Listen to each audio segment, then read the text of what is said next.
అంటే గురుగారు ఇప్పుడు షట్చక్ర సాధన చేస్తుంటారండి. మూలాధారం నుంచి ఆజ్ఞా సహస్రారం వరకు చేస్తుంటారు కదా. ఈ సాధన అనేది మంత్ర బీజాక్షరాల ద్వారా చేస్తే మంచిదంటారా? లేదంటే ఏ విధంగా సాధన చేస్తే వాళ్ళు దీనిలో ముందుకెళ్ళడానికి అవకాశం ఉందంటారు? చాలా చక్కటి ప్రశ్న ఇది. షట్చక్రాలు అనేది మనకు 6 ముఖములతో ఉన్న ఒక సుబ్రహ్మణ్యేశ్వరుడి కుమారి శక్తి, కౌమారి శక్తి కూడా అంటుంటాం. అవి కాకుండా 9 చక్రాలు ఉన్నాయి, 9 చక్రాలు ఉన్నాయి. అది శాక్తే రూపంలో చూస్తే మొట్టమొదట శ్రీశైలపుత్రి, ఆ శైలపుత్రి తర్వాత భూతత్వంతో, ఆ తర్వాత వచ్చే అమ్మవారే బ్రహ్మచారిణి. లం శ్రీశైలపుత్రి అయి నమః అనుకొని మూలాధారం నుండి, వం బ్రహ్మచారిణి అయి నమః అనుకోవాలి, రం చంద్రఘంటాదేవి అయి నమః అనుకోవాలి. ఆ చంద్రకాంతి సూర్యకాంతితో సమానమే కాబట్టి రమ్ అనే రవి శక్తితో ఉంటుంది. అందుకని చంద్రఘంటాదేవి అయి నమః అనుకోవాలి. మళ్ళీ హృదయ స్థానానికి వచ్చేసరికి వాయుస్థానం కాబట్టి యం అనుకుంటూ అక్కడుండే కూష్మాండ తత్వంతో ఉన్న హృదయ స్థానము షట్కోణ తత్వంతో ఉంటుంది అనుకుంటూ మనము విజువలైజ్ చేసుకోవాలి. ఆ షట్కోణమే కుమారస్వామి. అందుకనే కుమార గురు గుహ అంటుండు. ఆ గుండె గుహల్లో ఉండేవాడే కుమారస్వామి, కౌమారి అనే అమ్మవారు. ఆ షట్కోణములో 5గురు ఉన్నారు, శివ కుటుంబమే ఉంది. పైకున్న త్రికోణము ఇదేమో శివకోణం, కిందికున్న అధోముఖంగా ఉన్నది శక్తి కోణం. ఈ 2 కోణములు ఏకమైతే మధ్యలో ఉన్న ఆ స్థానమే వినాయకుడు, త్రికోణములే కుమారస్వామి. ఇక్కడ విఘ్నేశ్వరుడు మధ్యలో ఉన్నాడు, గణపతిగా ఉన్నాడు ఘనంగా. ఆ చుట్టూ ఉన్న త్రికోణాలు 6 త్రికోణాలు, కుమారస్వామిగా 6 తలలతో ఉన్నాడు, ఆ శూలాయుధ ఆకృతిలోనే ఉన్నాడు. అదేవిధంగా ఇరువురు ఉన్నారు, శివ పార్వతులు ఉన్నారు. అధోముఖంగా ఊర్ధ్వముఖంగా 2 త్రికోణాలు ఉన్నాయి. కాబట్టి శివ కుటుంబం ఎక్కడో లేదు, మన హృదయ స్థానంలోనే. ఓం శ్రీమాత్రే కూష్మాండాదేవి నమః అనుకోవాలి. హృదయం మనోభీతి, హృదయ స్పందన బాగలేదు అనుకున్న వారు కూష్మాండ దీపం వెలిగించి ఓం శ్రీమాత్రే కూష్మాండాదేవి నమః అనుకుంటే చాలు. ఇప్పుడు మా శిష్యుడు ఒక ఆయన వచ్చారు, ఆయనకు 6 లక్షలు ఖర్చు అవుతుంది. నాభి దగ్గర ఆయనకు నొప్పి ఇబ్బంది ఉంది, కొంచెం ఇబ్బంది పడుతూ నా దగ్గరికి వస్తే మంత్రం మెల్లగా చెబుదాం లేదు, మామూలు కడుపు నొప్పే కదా అనుకున్నా. కానీ అది ఎక్కువ అయ్యేసరికి హాస్పిటల్కి వెళ్ళటము, అక్కడ వాళ్ళు ఒక 6 లక్షలు బిల్లు వేసి ఇంత అవుతుంది, ఆపరేషన్ చేయాల్సిందే తప్పదు అనటము. అప్పుడు ఇక నేను తప్పనిసరిగా ఆయనకు ఒక మంత్రోపదేశం చేశాను. ఓం శ్రీమాత్రే చంద్రఘంటాదేవి అయి నమః. రమ్ము మణిపూరక చక్రం నుండి అనుకోవాలి. ఓం మణి పద్మే హం అనుకొని ఇక్కడ వరకు హమ్ను లయం చేసుకోవాలి అంటే సాధన చేశాడు 6 రోజులు. అది హాస్పిటల్లోనే. వాళ్ళేమో ఆపరేషన్ చేయాల్సిందే అన్నారు. వాళ్ళ ఇంట్లో వాళ్ళందరూ ఆపరేషన్ థియేటర్ వరకు తీసుకెళ్లే టైంలో కూడా నాకు భోగరాజ్ఞ అయితే అయిందయ్యా, నీకు ఆపరేషన్ కాదు అన్న. లేదు గురువుగారు, నేను ఆపరేషన్ థియేటర్కు ఇంజెక్షన్ కూడా ఇచ్చేసారు, వెళ్తున్నాను, మీతో ఆశీర్వాదం తీసుకొని లోపలికి వెళ్తామని ఫోన్ చేశాను, అమ్మ దగ్గర ఇస్తున్నాను ఫోన్ అని మళ్ళీ ఇచ్చేసారు. వాళ్ళ మదరు మీరు మీ శిష్యుడి పైన ఉన్న అభిమానంతో ఈ ఆపరేషన్ జరగకూడదని కోరుకుంటున్నారు, మాకు 6 లక్షలు ఖర్చు కాకూడదని కోరుకుంటున్నారు. నేను ఇదే హాస్పిటల్లో 10 ఏళ్ళు పనిచేశాను కాబట్టి ఇంకా తప్పదు గురువుగారు, మీరేమి ఇబ్బంది పడకండి, మా అబ్బాయికి ఆపరేషన్ తప్పదు అని తీసుకెళ్ళిపోయారు. ఒక అర్ధగంట తర్వాత ఫోన్ చేశారు కంగారుగా, ఏమైనా అయిందేమో, ఒక ఆపరేషన్ థియేటర్కి వెళ్ళారు కదా, ఏమైనా ఇబ్బంది అయిందేమో అని కంగారు పడుతున్నాను, ఆపరేషన్ జరగకూడదని బోగర్ ముందు వేడుకుంటూనే ఉన్నా.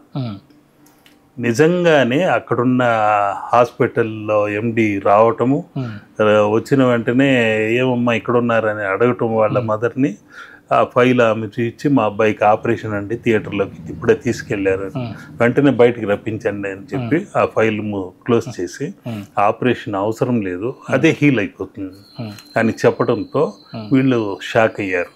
వెంటనే అక్కడ నుండి ఫోన్ చేసి, గురువుగారు మీరు చెప్పినట్టే ఆ మంత్ర ప్రభావము, మీ ఆశీర్వచనము, ఆ బోగర్ ఆశీర్వచనము ఫలించింది, మాకే ఆశ్చర్యంగా ఉంది, ఇన్నేళ్ళ వైద్య వృత్తిలో ఉండి కూడా ఆపరేషన్ తప్పిపోయింది, 6 లక్షలు మిగిలిపోయింది, మీ ఆశీర్వచనం ఫలించింది సార్, చాలా సంతోషం అని వాళ్ళు ఈనాటికి ఇప్పుడు ఈ విధంగా వెతుక్కుంటూ రావటం జరుగుతుంది. అది వాళ్ళకి 6 లక్షలు ఖర్చు అవడం కాదు, ఆపరేషన్ కాకూడదు అనేది. ఒకసారి మిషన్ రిపేర్ అయితే అది అవుతూనే ఉంటుంది. కాబట్టి న్యాచురల్గా సహజంగా ఆ మంత్ర విధానంతో తగ్గింది ఆ చంద్రఘంటాదేవి ఆరాధనతో. అదేవిధంగా హృదయ స్థానంలో కుష్మాండాదేవి, ఆ మనోభీతి, హృదయ స్పందన సరిగా లేని వారికి, గుండె దడ ఉన్న వాళ్ళకి అమ్మవారిని వేడుకొని ఆ కుష్మాండ దీపాలు పెట్టడం ఇంటి ముందు, ఇంటి లోపల కాకుండా ఇంటి ముందు పెడితే మంచి జరుగుతుంది. ఆ తర్వాత ఇక్కడ అమ్మవారు స్కందమాత ఉంటుంది. ఆ స్కందమాత కుమారస్వామితో పాటు ఉంటుంది. స్కందుడు అంటేనే కంచు కంఠంతో ఉన్నవాడు, శూలాయుధంతో ఉన్నవాడు, ఎటువంటి వాటినైనా ఎదిరించే శక్తి ఉన్న సేనాని. ఇప్పుడు నాకున్న కంఠబలం, మాట బలము, దాంతో నేను మంచి చెప్పగలుగుతున్నాను. నన్ను ఇక్కడ పలికించేది ఆ స్కందుడే. ఆ శబ్ద తరంగాలు విస్ఫోటనం, దాన్నే సంస్కృతంలో స్కంద అంటే విస్ఫోటనం.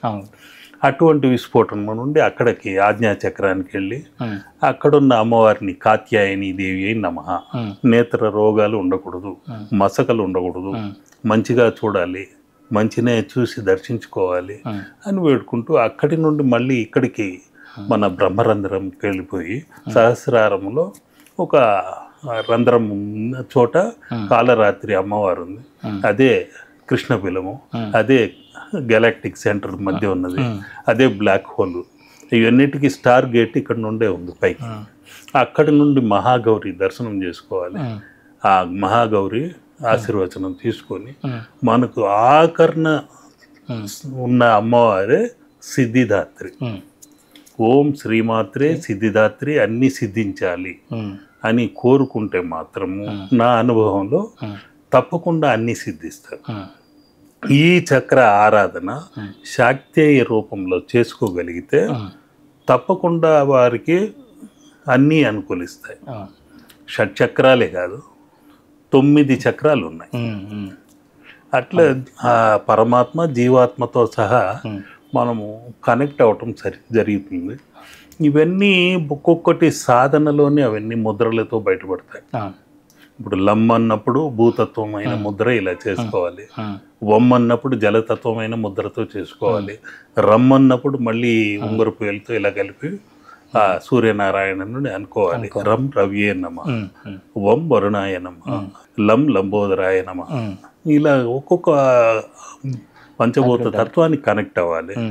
ఇక ఇక్కడ హృదయ స్థానానికి వాయువు, ఓం వాయులింగేశ్వరాయ నమః అనుకోవటం. మళ్ళీ ఇక్కడికి వచ్చిన తర్వాత ఆకాశతత్వం, అది ఆకాశతత్వం ముద్ర వేసుకోవాలి. ఇలా ఈ ముద్రలతో చేసుకున్న, మానసిక పూజలు చేసుకున్న షట్చక్రాలు తేజోవంతంగా ఉంటాయి. అన్నింటా వాళ్ళకి విజయం కలగాలంటే ఈ పంచభూతేశ్వర తత్వముతో కనెక్ట్ అయిపోవాలి. మనకు మొదటి లమ్ అనే చోట భూతత్వం కాబట్టి ఏకాంబరేశ్వరునికి తలుచుకోండి సరిపోతుంది. వం అనే చోట జంబుకేశ్వరం కాబట్టి ఓం జంబుకేశ్వరాయ నమః అనుకోండి. రమ్ అనే చోట అరుణాచలేశ్వరాయ నమః అనుకోవాలి. వాయుస్థానానికి వెళ్ళినప్పుడు వాయులింగేశ్వరాయ నమః అని కాళహస్తీశ్వరుని మనసులో ఊహించుకుంటే అద్భుతంగా ఆయన శ్వాస నిశ్వాసాలతో ఉన్న ఏకైక శివలింగము అదొక్కటే ప్రపంచంలో ఇంకేది లేదు. ఇంకా అక్కడి నుండి చిదంబరేశ్వరం, ఇదంతా ఆకాశతత్వమే. కంఠం నుండి హం శం ఓం అంటూ ఆ చిదంబరేశ్వరుణ్ణి అనుకుంటే అత్యద్భుతమైన ఫలితాలు కూడా మన పంచభూతాలు మన ఆధీనంలోకి వస్తాయి, అనుకున్నవి జరిగి తీరుతాయి. ఇవన్నీ సనాతన ధర్మంలో మనకు తెలియకుండా కొన్ని ఇంకా చాలా ఉన్నాయి. సనాతన ధర్మంలో గుంజీలు తీయడం కూడా ఒక సైంటిఫిక్ ఇది ఉంది. ఎందుకంటే మామూలుగా విఘ్నేశ్వరుడు మీరు తమిళనాడు ఎక్కువ చూశారంటే ఈ చెవుల్ని ఇలా పట్టేసుకొని ఇలా కొట్టుకుంటూ ఉంటారు. ఇక్కడ వర్మకళ ప్రకారం, శాస్త్ర ప్రకారము ఇక్కడ ట్యాప్ చేయటం వలన, ఇలా మొట్టికాయలు వేసుకోవడం వలన బాడీలో ఉండే అన్ని నాడులు తేజవంతం అవుతాయి. 72,000 నాడులు ఇక్కడ కనెక్ట్ అయ్యి ఆ రక్త ప్రసరణ అద్భుతంగా జరుగుతుంది. అందుకనే వాళ్ళు ఇలా ట్యాప్ చేసుకోవడం.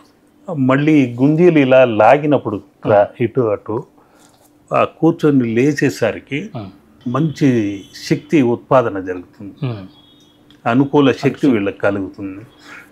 ఈ నాడీ మండలం మొత్తం తేజవంతం అవుతుంది, ఆకర్షణ శక్తి పెరుగుతుంది. ఇవి లాగటం వల్ల మళ్ళీ చెవుల్ని ఇలా రెండింటిని పట్టుకొని మనం కూడా ఇట్లా నొక్కి నొక్కి వదులుతుంటే ఈ మనకి కొందరికి సరిగా వినపడకుండా ఉండొచ్చు, కొందరికి అనుకోకుండా మైగ్రేన్ ఉంటుంది, ఒకవైపే తలనొప్పి వస్తుంటుంది. అటువంటి వాళ్ళు ఇలా అనుకుంటూ కొద్దిసేపు బంద్ చేసేస్తే జీరోలోకి వెళ్ళిపోతారు. 2 చెవులు మీరు ఇలా నొక్కేస్తే ఒక సముద్రపు హోరు ఎక్కడో శూన్యంలో ఉన్నట్టు ఉంటుంది. కాసేపు ఆ విధంగా ఉంటే తలనొప్పి అటువంటివి ఏమి ఉండదు. నాకు ఇంతవరకు తలనొప్పి అంటే ఏంటో తెలియదు, చెప్తున్నాం వినటమే. కాబట్టి ఇవన్నీ మనము సనాతన ధర్మంలో ఉండే గుంజీలు, ఈ మొట్టికాయలు ఇవేంటో అనుకుంటుంటాం, కానీ పెద్దలు ఇలా చేస్తే మంచిది, విఘ్నేశ్వరుడు అనుగ్రహిస్తాడు, చేయండి అయ్యా అంటుంటారు. ఇవన్నీ వాళ్ళు ఒక సైంటిఫిక్ వేదిక్ సైన్స్ ప్రకారం మనకు బోధించిన సాంప్రదాయాలుగా పెట్టేశారు. అది తెలియకుండా మనం ఆచరించడం వల్ల ఇవన్నీ చేసుకుంటూ వస్తాం.